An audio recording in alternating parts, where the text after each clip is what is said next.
Hello, this is Solomon Davis, the Right Side Trader. Today is April 1st, 2024, and this is a quick look at pivots, something that I use on my market review. I had a question, what are pivots or what are quarterly pivots? And I did answer it, but I think I should go over a little bit more detail about what pivots are and what I'm looking at. All right, this is all for educational purposes only, no trade recommendation. As we all know, trading is risky. You can lose money at trading. So please check with your financial advisor. Please check with your significant other and make sure trading is something that is actually suitable for you. All right, let me get right in here and see what we see. What are pivots? Pivots. This is a definition that I just found out there on the internet, and pretty much you can read it. But what pivots are? It's price levels that everyone can see. The way I look at it is price levels that everyone can see. If you're using, a common, pivot calculation that everyone is using, and around that, you can actually have trading strategies, make trading decisions, use it as stops or targets, all based on your trading plan and all. The part of this definition that was out there that I don't like is that this part right here. I wouldn't expect, at times for this particular thing right here to have the price to actually continue in that direction. That's kind of like almost false a high percentage of the time. I haven't studied it. I don't know. But that's just my opinion, what I think, based on what I see most of the times and all. All right. But pivots that I'm actually using are the SVE pivots. I'll show you that on the platform. I'll show you why I use the particular pivots that I actually use on the platform of my charts, and I'll show you some of the basic calculations that I use. It may not be the ones that SVE actually uses. I don't know which one SVE actually uses. I just know for me and the time that I've been trading, the SVE pivots works pretty good for me trading the indexes. That's all I can really say about that. But pivots are actually calculated based on previous time periods, based on previous high, close, and low, and then usually divided by 3. Sometimes it's also that pivot point includes the opening price, and then you're just divided by 4. Your R1, which is your resistance one, is calculated this way. Your S1, which is your support one, is calculated this way. These are just the basic calculations that I found out there on the internet also.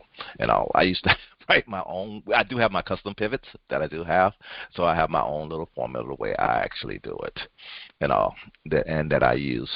So, but there are, like I say, there are many probably calculations out there that you can actually have. This is another one that's out there where they actually calculate an R1 and R2, R3, and S1, S2 based on some just numbers that they actually have, some multipliers based on high minus low and these multipliers. And they actually use the basic pivot point, this particular pivot point for this particular calculation for their pivot point. So I just want to show you that there are different ways of actually calculating, and there are many different way of people actually calculate their pivot points and all. So all right, let's just jump right over to the platform and let me show you that and all. This is a day chart that I'm actually looking at, and as you can see, I have my pivot points set here. On this particular platform, you can actually customize them a little bit how they look. What I've done, my pivot point itself, I've made it white. My R1 and S1, I've made those green. My R2 and my S2, I've made those yellow. My R3 and my S3, I have made those red and all. I won't get into the details of actually how to change all those colors, but I will show you, how to change the pivot points themselves and what I'm actually looking at here. So first of all, let me go here just to the studies, quick studies, how you get to your pivot points. On this particular platform, it's under the support or resistance. When you go to studies, quick studies, support and resistance, And as you can see the different pivot points that they actually have available on this particular platform. They have these persons, these pivot points, projection, SVEs, and Woodies. These are all different pivot points with different calculations that will give you different price points around, up, below, and above the pivot itself. So now, how do you change these pivot points? Once you have those on this particular platform, I can go in here and I can do a right click and I can say edit properties, and under this properties tab, here's all the different aggregation periods that I can actually use for my pivot points based on the chart that I actually have on.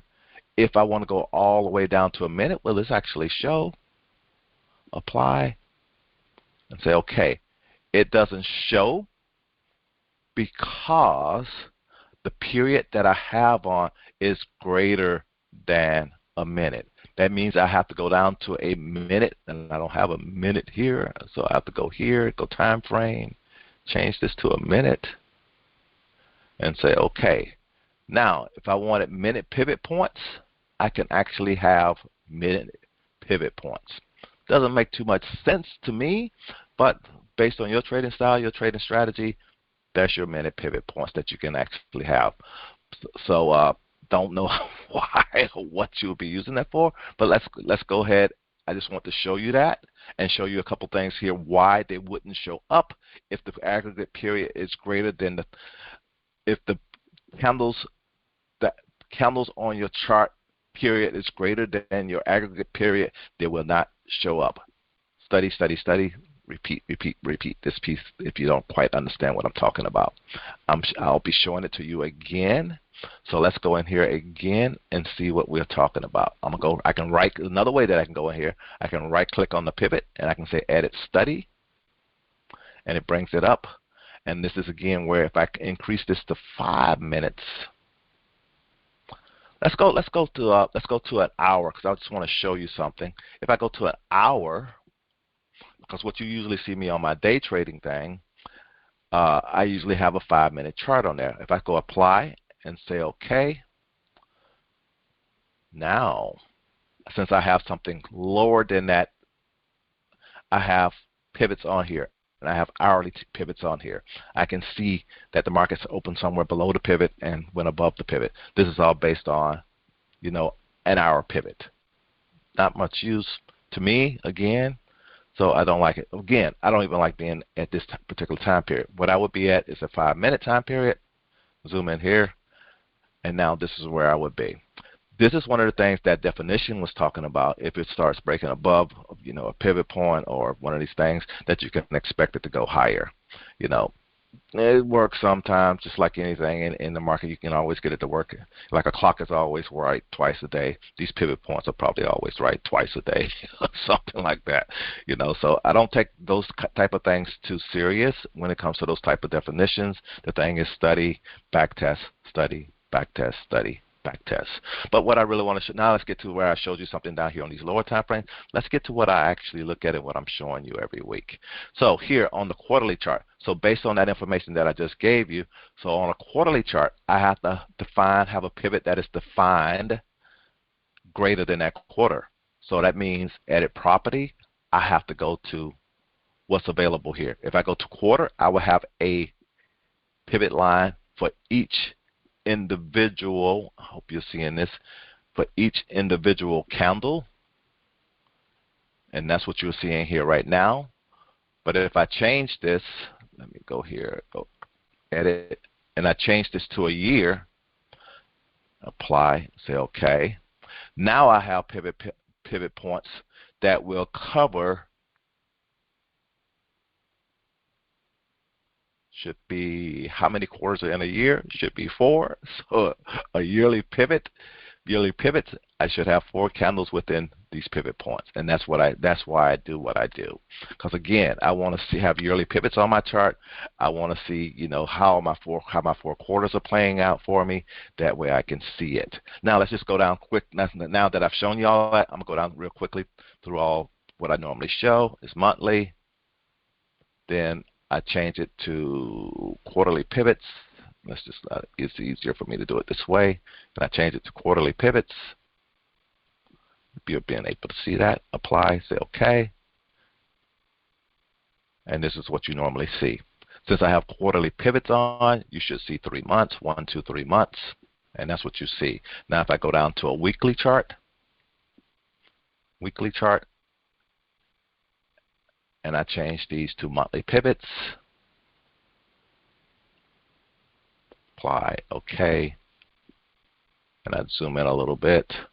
Now, since I have monthly pivots, there's 4 weeks in a month, weekly chart. You should see 4 candles. I want to see how my pivots are playing out for the month, and my market is playing out on these weekly pivots with monthly pivots.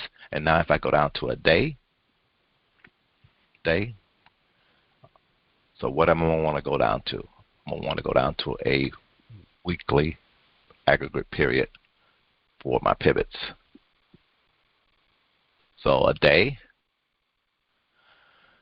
Let me zoom in back over here somewhere where we had a full week. Right here, these are my, let me just do this too.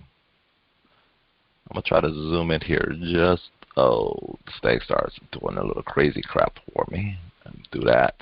And we're going to zoom. Right here for this week. Yep, that's probably good. This is my central pivot point. This is my support 1. This is my R1. This is my R2. This is my R3. Yes, they do kind of line up at times like that. Like I said, this was a support 1, support 2, and support 3. And since these are weekly pivots, I should have 5 candles in here. 1, 2, 3, 4, 5. 5 days of the week. So that's why this is why what I'm looking at, and this is the reason why I'm doing this. I like to see how the market is going to play out for the full week based on my weekly pivots, and usually based on a time frame higher than the period that I'm looking at. So that's pretty much it. It might be a little bit advanced for beginners, but this is some of the basic stuff that we actually really use. Now, I'll throw in a little extra bonus here. If you stayed this long, what I do with my 5-minute chart, which I had started off in the beginning, I have multiple charts up, and I'll have my daily pivots on, and I'll have my weekly pivots on. Let me just show you something right quick. If you're out there still, like this morning, one of my rules is above pivot, stay above pivot. So again, right away for me, I saw on Harami, I saw above pivot, stay above pivot, green candle up, target, boom. That's an easy trade for me all day long. So now also, what did this look like with the daily pivots? I'm also looking at that too. Boom. Go down to daily, say apply, say OK. I'm seeing the same thing. I'm seeing the market bounce off of a pivot and all above pivot, stay above pivot with a bearish pattern and all. I could have had this if I would have been jumping in this in a future contract before the market opened. I could have been playing it to here and looking to play it all the way up to here. So this is what I'm looking at when I'm day trading. I can see the market is above pivot. I see the market is bouncing off a pivot. I see the market based on one of their definitions, that the market's going through a resistance 1 level and expecting it to go higher. But my expectation was, again, to go to here. This is what I see. And this is all I really want to share with you guys right now. If you stayed this long, you got a little bonus thing of what I do in my day trading and what I'm actually looking at. And then, based on these daily pivots, look where the market went. The market went to an R3 level. R3 level is a level that the market doesn't usually like breaking. You start seeing this sideways action, then your next best play was to the downside. All day long trade, crazy money trade to the downside. That's all I really want to share. This is Solomon, Right Side Trader. Hope you guys like this stuff. I wanted to show you a little bit more about pivots, since someone asked about it, and I don't mind doing that. It's not that bad. But if you're interested in getting some training or learning a little bit more about trading in the market, day trading or long-term trading, contact me. Contact us at Right Side Trading, and we'll see if we can help you out. Again, talk to you later. Have a great week. Bye.